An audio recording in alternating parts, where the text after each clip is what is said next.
solemos hacerlo durante todo el año, es ahora cuando más nos preocupamos por nuestra piel, cuando empezamos a quitarnos ropa en primavera y además miramos hacia el sol, sus beneficios y también sus perjuicios. De esto, de cáncer de piel y de dermatología, vamos a hablar con Ricardo Ruiz Villaverde enseguida. Él es jefe del Servicio de Dermatología Médico-Quirúrgica del Hospital Clínico San Cecilio de Granada.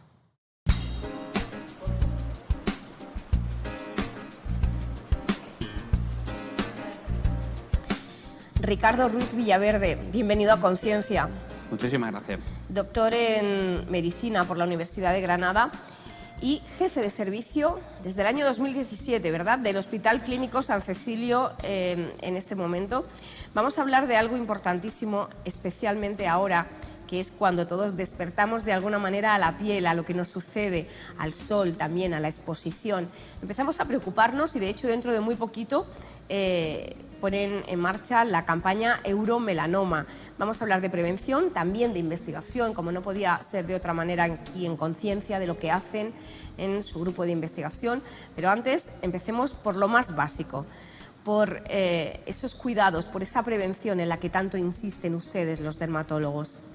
Los dermatólogos somos muy pesados, Fátima. Entonces, es verdad que de un tiempo a esta parte tratamos de concienciar a la población, no para que no se expongan al sol, sino para que lo utilicen de manera racional y que porque el sol también tiene una serie de efectos beneficiosos, ¿no? A nosotros nos ayuda en nuestra principal fuente de vitamina D, que se sintetiza en nuestra piel y que evidentemente también nos sirve para hacer una prevención activa frente a otro tipo de enfermedades como la osteoporosis, ¿no?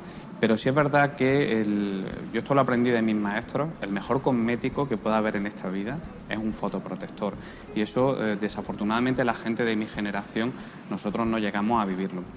Es verdad que, como tú muy bien nos has comentado, estamos en tiempo con una temperatura anormalmente alta para esta época del año. Sí. Es verdad que comienza la primavera de una manera un poquito más fuerte de la cuenta. Nos empezamos a utilizar ropa un poquito más, pues más ligera, más holgada, nos descubrimos, vamos a la playa y entonces empezamos a comprobar los lunares que nosotros nos vamos viendo las primeras quemaduras del sol. Eso es un poquito más difícil, se ve un poquito más tarde, porque nosotros en nuestra piel afortunadamente tenemos un protector natural que se llama melanina, y cuando recibimos las primeras exposiciones del sol, normalmente en primavera, tenemos una melanina como ahí almacenada, como preformada, que es lo que hace que la primera vez no nos quememos, sino que tengamos un discretísimo bronceado, pero si evidentemente persistimos en una exposición solar que no sea la adecuada, acto seguido vamos a tener la quemadura. Precisamente por todo ello, y desde nuestra sociedad científica, la Academia Española de Dermatología y Venerología, todos los años, en el mes de junio, hacemos una campaña que no es solamente a nivel nacional, es a nivel europeo. Lo que pasa es que nuestra sociedad designa coordinadores específicos en todas y cada una de las comunidades autónomas para luego contactar con nosotros, con cada uno de los jefes de servicio, con cada uno de los hospitales, y reservar huecos de consulta específicos para que la gente pueda venir a revisarse los lunares y comprobar si hay algo anómalo en su piel, ¿no? Es verdad que esto es una actividad que hacemos a lo largo de todo el año, pero creo que como muestra está bien, sobre todo de cara a la concienciación, como te comentaba, de que tengamos una exposición racional y adecuada al sol. No hay que tenerle miedo, hay que tenerle respeto, y yo creo que ese es el eslogan o el titular fundamental que los dermatólogos nos gustaría dar. Vamos a hablar también del fotoenvejecimiento y del cronoenvejecimiento. ¿Cuál es la diferencia? ¿Cuál es la perspectiva dermatológica del envejecimiento de la piel? Bien, como muy bien sabes, nosotros cada día atendemos a pacientes más mayores. Por un lado tenemos el fotoenvejecimiento. El fotoenvejecimiento se puede producir absolutamente en cualquier edad. Es decir, de hecho vemos a gente con comportamientos abusivos en relación a la exposición solar. Eso también tiene un nombre, que es anorexia, y que ha recibido ya mucho sol, normalmente de forma recreativa, a lo largo de toda su vida. Entonces el fotoenvejecimiento, hay gente que desafortunadamente lo vemos, incluso gente más jovencita, de 20 o de 30 años, ¿no? Y se manifiesta por muchas de las lesiones que luego se corresponden con el cronoenvejecimiento. El cronoenvejecimiento es el envejecimiento normal que tiene todo nuestro cuerpo, que no solamente afecta a la piel, que afecta pues, al pulmón, afecta al riñón, afecta al hígado, pero sí es cierto que en la piel digamos que hay como determinadas enfermedades que se van presentando en determinados segmentos de edad. Y ese cronoenvejecimiento, normalmente a partir de los 40 o los 50 años, se manifiesta por una serie de alteraciones como más manchas en la piel, como la aparición de lunares o lesiones benignas que antes no estaban. Aparecen pues lesiones que a lo mejor la población ya le empieza a sonar un poquito, como la queratosis seborreica, la piel se vuelve un poquito más fina, los vasos se dilatan un poquito más, los surcos se pronuncian. Todo eso son cambios que normalmente son fisiológicos, son totalmente benignos, pero se asocian a la edad de la persona. Cuando nosotros se lo tenemos que explicar a un paciente, el paciente me está usted llamando viejo. Digo, yo no lo llamo a usted viejo, le estoy llamando experto, porque ya su piel está adquiriendo un grado de madurez que es una buena señal, ¿no? que vamos a ir adquiriendo todos a lo largo de la vida. Ustedes tienen que estar perfectamente coordinados con los médicos de atención primaria. No accedemos directamente a un dermatólogo cuando vemos que tenemos un lunar en la piel, se lo enseñamos a nuestro médico de cabecera, ¿verdad?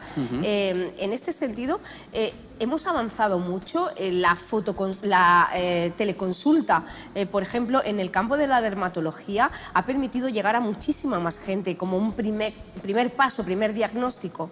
De todas las especialidades médicas y quirúrgicas, posiblemente es la que con más facilidad puede adaptarse a los nuevos tiempos y al sistema de teleconsulta. Desde el 15 de junio de 2020, nosotros, por ejemplo, en este hospital, todas las consultas procedentes de atención primaria tienen que entrar por este sistema de teleconsulta. Es un sistema que nosotros consideramos que tiene sus pros y tiene sus contras, pero es bastante ágil, porque el paciente va al médico de familia, el médico de familia le hace como mínimo 2 imágenes y luego posteriormente nos las remite. Nosotros creo que tenemos un tiempo de respuesta bastante bueno, porque solemos responder en el mismo día o como mucho 24 horas más tarde. Ten en cuenta que en la época prepandemia un paciente, nosotros que somos especialistas muy demandados, posiblemente tardaba en llegar al hospital entre 55 y 60 días, ajustándonos siempre al decreto de la Junta, pero en el día de hoy podemos dar respuesta y muchas veces sin necesidad de que el paciente venga a la consulta en el mismo día y el paciente se va ya con su tratamiento puesto. Si el paciente tiene una cosa más grave, somos nosotros los encargados de citar presencialmente al paciente. Y la demora también ha disminuido muchísimo, porque hay veces que nosotros vemos al paciente al día siguiente o lo vemos a los 5 días o a los 7 días. Pero yo creo que algo bueno ha tenido que traer. Tiene también sus detractores y tenemos que ser honestos, pero el sistema yo creo que puliéndolo un poco lo vamos a mejorar. Todo esto no se puede hacer sin la colaboración indispensable de los compañeros de atención primaria. Estamos hablando de atención primaria, pero en el caso de la pediatría en concreto ha sido muy importante también la colaboración, la mirada multidisciplinar. Quiero recordar hace no mucho tiempo un premio que os dan por un caso llamado La ballena azul, en el que hay dermatólogos, hay pediatras, hay distintos profesionales. Y cuéntanos qué es lo que ocurre, porque todo viene de las redes sociales y de la necesidad de observar a los niños, a los adolescentes y qué pasa con la piel. En aquel momento, ¿qué fue lo que puso sobre la mesa? Un importantísimo problema. Es verdad que la relación que nosotros tenemos con la pediatría de atención primaria es una relación muy estrecha. Los pediatras yo creo que están bastante bien formados en dermatología pediátrica, pero hay veces que las lesiones pues tienen unas peculiaridades y unas características especiales. Muchas veces los adolescentes y los niños se infligen las propias lesiones. Son unas lesiones pues como mucho más de borde mucho más delimitados, no son las lesiones típicas que nosotros vemos en cualquier enfermedad inflamatoria de la piel, y cuando al pediatra eso no le cuadra, pues nos lo remite a nosotros. En este caso que tú estabas comentando se llamaba el reto de la ballena azul. Es un reto viral que muchas veces ya sabes que entre los adolescentes pues no son solamente los retos virales de imitar canciones o hacer algún tipo de coreografía. Desafortunadamente hay retos virales en los que el propio adolescente pues no sabemos por qué se autoinflige las lesiones y se crea auténtico daño. En este reto lo incitaban a los adolescentes a seguir 50 pasos en los que se infligían dolor y en uno de ellos se creó una úlcera que además no terminaba de cicatrizar, y era porque el paciente se estaba aplicando una sustancia especialmente agresiva en su piel con unas determinadas características. Eso hacía que la lesión tenía pues como una morfología, un patrón, un diseño que no era el habitual, y eso al pediatra, la pediatra en este caso le descolocó, nos lo comentó a nosotros hicimos un poquito de trabajo de campo, de investigación, y llegamos a ese diagnóstico. A ese diagnóstico se llega también sabiendo, como saben ustedes y como han estudiado tantísimas veces, que la psicología está intrínsecamente relacionada con la dermatología. Hay muchas enfermedades psicológicas y sistémicas también, pero psicológicas que se manifiestan en la piel, ¿verdad? Totalmente. Esto fue otra de las cosas que me enseñaron pues todos los dermatólogos con los que yo me formé. La piel y el sistema nervioso central proceden de la misma capa embriológica, del ectodermo, y evidentemente algún tipo de conexión tenía que haber. Es cierto que no solamente los dermatólogos, sino que todos los médicos muchas veces le echamos la culpa al estrés. No es cierto. Es decir, el estrés es un factor que puede agravar o que puede desencadenar algún tipo de enfermedad dermatológica, pero no es la causa primordial. Lo que sí es cierto es que el estrés, cuando la ansiedad o cuando el estrés no se controlan adecuadamente, el curso sobre todo de las enfermedades inflamatorias va mucho a peor. Entonces, nosotros sí tenemos que tratar al paciente de una forma un poquito más holística, no centrándonos única y exclusivamente en la enfermedad que tiene, sino también, en este caso, en la comorbilidad psicológica. Ricardo Ruiz Villaverde, vamos ya con la investigación, con la divulgación de lo que hacen ustedes desde aquí, desde el Hospital Universitario Clínico San Cecilio de Granada. Enfermedades inmunomediadas. ¿Qué es esto? ¿Qué me estás contando? Pues las enfermedades inmunomediadas es un concepto que trata de englobar a determinadas enfermedades de la piel donde el sistema inmunológico, nuestro sistema de defensa, tiene un concurso especial. Es decir, antiguamente todo se pensaba que lo que salía en la piel, bueno, pues se producía como consecuencia de alteraciones en las capas más superficiales de la misma. En la actualidad se ha visto que de una o de otra manera, aparte de la herencia y aparte de agentes externos, el sistema inmunológico tiene mucho que decir. Tiene como moléculas muy específicas que desafortunadamente cuando se activan desencadenan la enfermedad, en este caso de la piel, y dependiendo del grado de expresión, pues aparece de una forma más o menos florida. ¿Cuáles son estas enfermedades? ¿La psoriasis, por ejemplo, es una de ellas? La psoriasis es una de ellas. Las dos más frecuentes o las dos que consideramos paradigmáticas o el principal patrón son el psoriasis y la dermatitis atópica, pero luego también tenemos enfermedades ampollosas como el pénfigo o el penfigoide. Hay una variedad de urticaria que también vamos a entrar ahora en época donde se dan un poquito más, que también es una enfermedad inmunomediada. La hidrosadenitis, que antiguamente se conocía como golondrinos, también es una enfermedad inmunomediada, es decir, el abanico es bastante amplio. ¿Ha cambiado mucho el panorama en lo que respecta a terapias, por ejemplo, y a investigación en este campo en los últimos 15 años? Ha cambiado radicalmente, porque ten en cuenta, Fátima, que antiguamente nosotros utilizábamos fármacos que se llamaban inmunosupresores clásicos. Eran fármacos que bloqueaban de una manera bastante más vasta o de una forma bastante más grosera nuestro sistema inmunológico, nuestro sistema de defensa, para que no se pudiese desarrollar la enfermedad.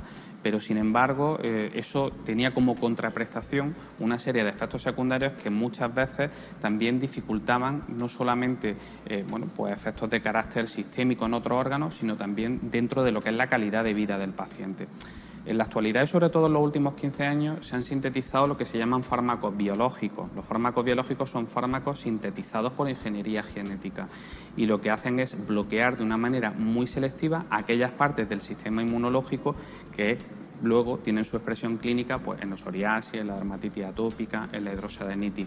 Es verdad que las moléculas cada vez son mucho más específicas y esto lo que permite es que la eficacia sea mayor y el número de efectos secundarios sea menor, con lo cual el gran beneficiado siempre va a ser el paciente.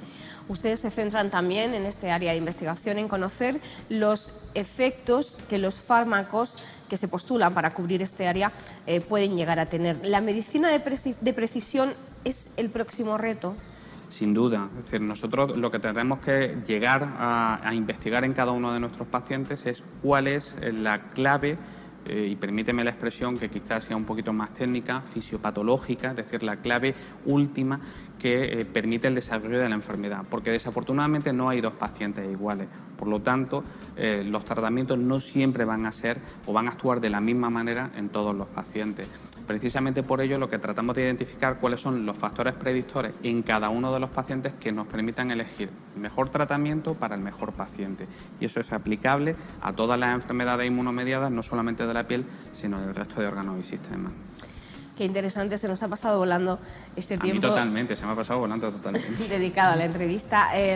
Ricardo Ruiz Villaverde, muchísimas gracias por habernos recibido, por habernos explicado lo que hacéis en investigación y también en la clínica y por recordarnos que llega el tiempo en el que hay que prevenir, ¿verdad? Totalmente. Yo sabéis que esta es vuestra casa, bienvenidos siempre y sobre todo agradeceros por compartir estos momentos con nosotros. Gracias.